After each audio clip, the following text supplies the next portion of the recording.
Noah Wyle is with us.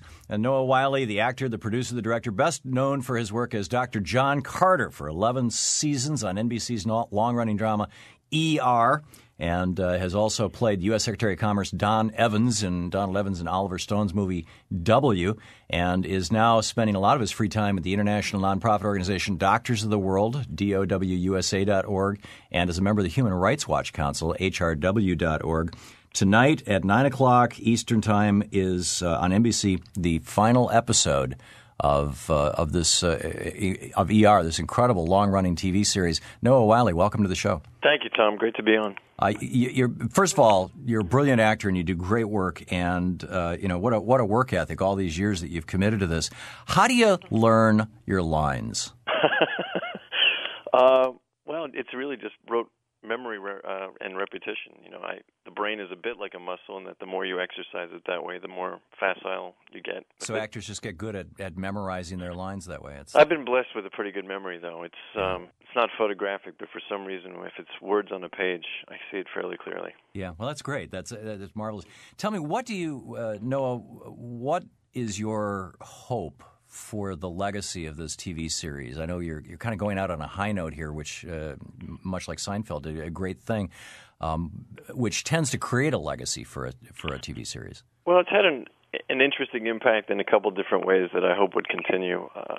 First and foremost, I think the show has been incredibly useful as a reference tool for doctors to have a conversation with a patient that doesn't need to be dumbed down to the lowest common denominator. They can reference the show, which a lot of people have watched, and use that as sort of a jumping-off point. Mm-hmm.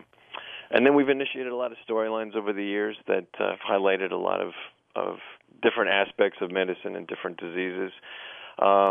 Just recently, in fact, we did a storyline, a surgical storyline, where one of the surgeons before the onset of the operation asks everybody to go through the surgical safety checklist, which is a pet project of Dr. Atul Gawande. He's been trying to implement this as standard operating procedure in hospitals all over the world. Currently, it's in about 1,000 hospitals, and where it's been implemented, it's decreased surgical complications and resulting deaths by 35%. Wow. So just being able to give him this digital calling card to take to the World Health Assembly in Geneva at the end of May, hopefully will do a lot of good in helping to promote that, which is so commonsensical. And, when you think you can decrease these things by a third, just by having simple introductions and a simple sort of inventory check of everything you might need for the procedure, it seems like a no-brainer. Yeah, it does. And it's brilliant that you've been able to use this entertainment medium also as an educational medium. Noah Wyle, I'm curious, you started in this series in your early 20s. I'm guessing you're now in your mid-30s. You're roughly 20 years younger than I am. I remember Dr. Kildare and all these doctor shows from the 60s. Sure. And there was a very different sense of who the physician was relative to the patient at that time in America. And it was almost, the doctors were revered as godlike figures. And ER has done, I think, a brilliant job over the years of not turning them into mechanics, but of illustrating a more appropriate role between physician and patient. Can you riff on that a little bit? Sure. I grew up watching those same shows. I think we fell into the pedigree of a MASH or a St. Elsewhere a bit more than a Kildare or a Ben Casey. Mm-hmm. But I do think we sort of broke down the mystique of doctors being infallible. But at the same time highlighting the heroism of basically civil servants who have to check their personal lives at the door and bring to bear their entire diagnostic education in a matter of moments to treat people that are coming through the door. Oftentimes, no backstory other than what's in front of you. So, sure. All these years on this series, ER, how has it changed your perspective on medicine and what we might need in the United States? Well, it's a little ironic. When we started the show in '94, we happened to time it exactly with Hillary Clinton being given the mandate to revamp the healthcare system. Mm-hmm. And we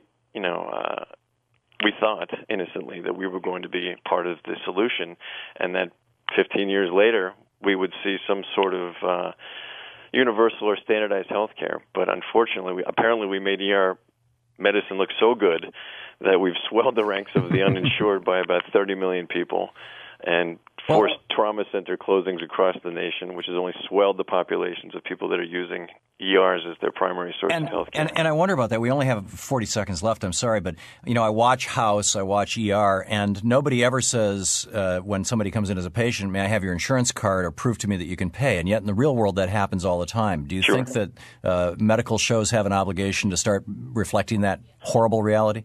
I think that the argument needs to be reframed against, do you want the government choosing your doctor, or do you want to choose your doctor? There's a third party that oftentimes chooses your doctor that's not included in that conversation, and that is your insurance company, right, which is a middleman that no other country in the world really has to burden themselves with. Yeah, but that's not so often reflected on television.